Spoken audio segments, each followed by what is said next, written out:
These are some frequently asked questions regarding drafting rules for some specific types of bills that are common. The first is, how many main requirements are there for an appropriations bill? There are three major requirements for drafting bills that make an appropriation of funds. What is the first requirement?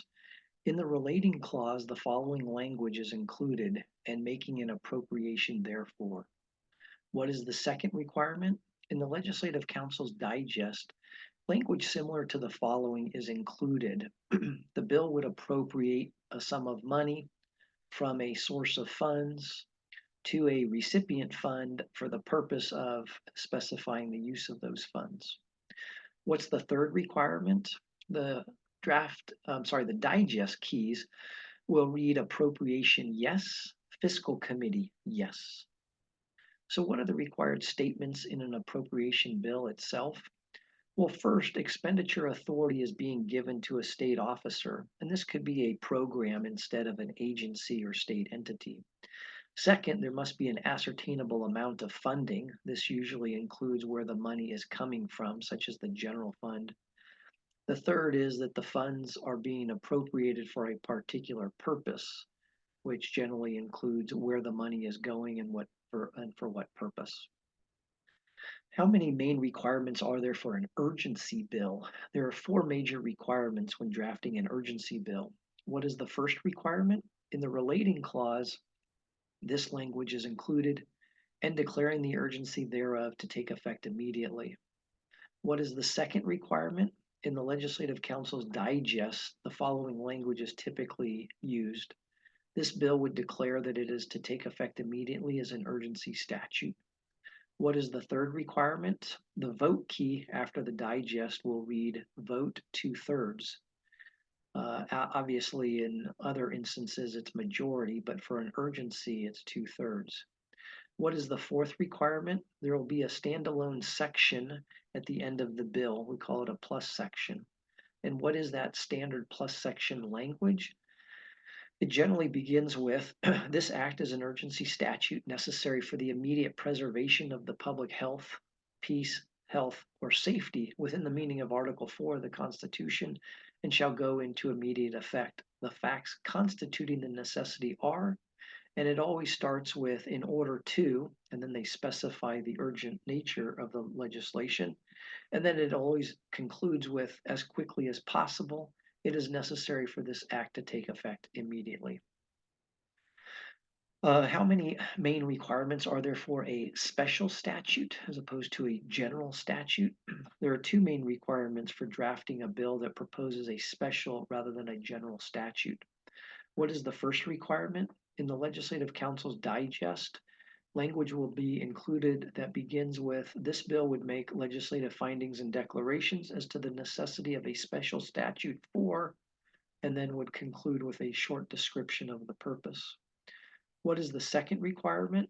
That there will be a standalone section at the end of the bill that we call a plus section that includes specified language. So what is that standard plus section language? It must include language along the lines of that begins with the legislature finds and declares that a special statute is necessary and that a general statute cannot be made applicable within the meaning of Section 16 of Article 4 of the California Constitution because of the unique circumstances. And then they'll describe the unique nature and the need for this special statute as opposed to a general statute. How many main requirements are there for a state mandated local program bill? There are four major requirements, two in the digest for drafting a bill that creates a state mandated local program or a SMELP. What is the first requirement? In the Legislative Council's digest, it's made clear that the state mandated local program is related to the context in which the program is mandated. For example, you might see something that is along the lines of by requiring local governments to do, and then the activity is specified, this bill would impose a state mandated local program. Similar language might be by expanding the crime of specify the type of crime, this bill would impose a state mandated local program. What's the second requirement? Also in the Legislative Council's digest, language similar to the following is included. The California Constitution requires the state to reimburse local agencies and school districts for certain costs mandated by the state. Statutory provisions establish procedures for making that reimbursement. This bill would provide that if the Commission on State Mandates determines that the bill contains costs mandated by the state, reimbursement for those costs shall be made pursuant to the statutory provisions noted above.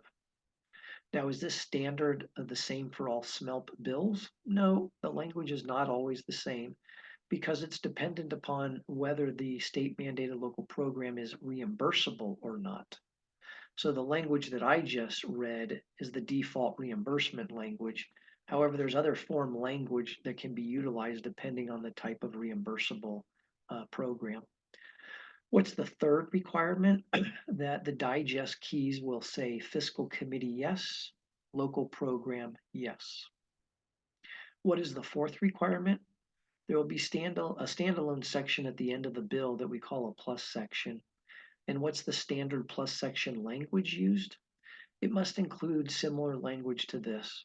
If the Commission on State Mandates determines that this act contains costs mandated by the state, reimbursement to local agencies and school districts for those costs shall be made pursuant to Part 7, commencing with Section 17500 of Division 4 of Title II of the Government Code. About how many requirements are there for a tax levy bill? There are 5 major requirements for drafting a bill that is a tax levy. What is the first requirement? In the relating clause, it will include language that says to take effect immediately, tax levy. What is the second requirement? In the Legislative Council's digest, the following language is used, typically at the end. This bill would take effect immediately as a tax levy. What is the third requirement? The digest keys will read vote, majority, or 2/3, depending on what type of tax levy it is, and fiscal committee yes. What's the fourth requirement? If the bill creates a new tax expenditure program, there will be standalone language at the end of the bill that includes language along the following lines. It is the intent of the legislature to comply with Section 41 of the Revenue and Taxation Code by, and then they'll describe the goals and the evaluation criteria for this new or expanded tax expenditure program. And what is the fifth requirement? There will be a standalone section at the end of the bill, a plus section. And what's the standard plus section language for a tax levy bill? It includes language that says this act provides for a tax levy within the meaning of Article 4 of the California Constitution and shall go into immediate effect. How many main requirements are there for double jointing language in a bill? There are 3 major requirements for drafting a bill that requires double jointing amendments, more commonly called but incorrectly referred to as chaptering out amendments. Remember, the problem to be solved by the double jointing language is the problem of chaptering out. So, what is the first requirement? In the Legislative Council's digest, there will be language typically at the end that says something along the lines of, this bill would incorporate additional changes to Section 2783 of the Labor Code proposed by AB 1506 to be operative only if this bill and AB 1506 are enacted and this bill is enacted last. What is the second requirement? In the text of the bill, there will be a point 5 section that combines the changes to a code section that are found in the 2 bills that have different language in that same code section. What's the third requirement? There will be a standalone section at the end of the bill, which is called a plus section. And that standard language plus section language for double jointing amendments is basically along these lines. Section 4.5 of this bill incorporates amendments to Section 2783 of the Labor Code proposed by both this bill and Assembly Bill 1506. That section of this bill shall only become operative if 1, both bills are enacted and become effective on or before January 1, 2022. And second, that each bill amends Section 2783 of the Labor Code. And finally, 3, that this bill is enacted after Assembly Bill 1506, in which case Section 4 of this bill shall not become operative.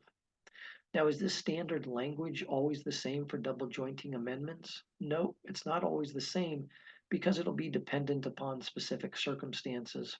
The language I just read to you is sort of the default double jointing language, and of course, only two specific bills.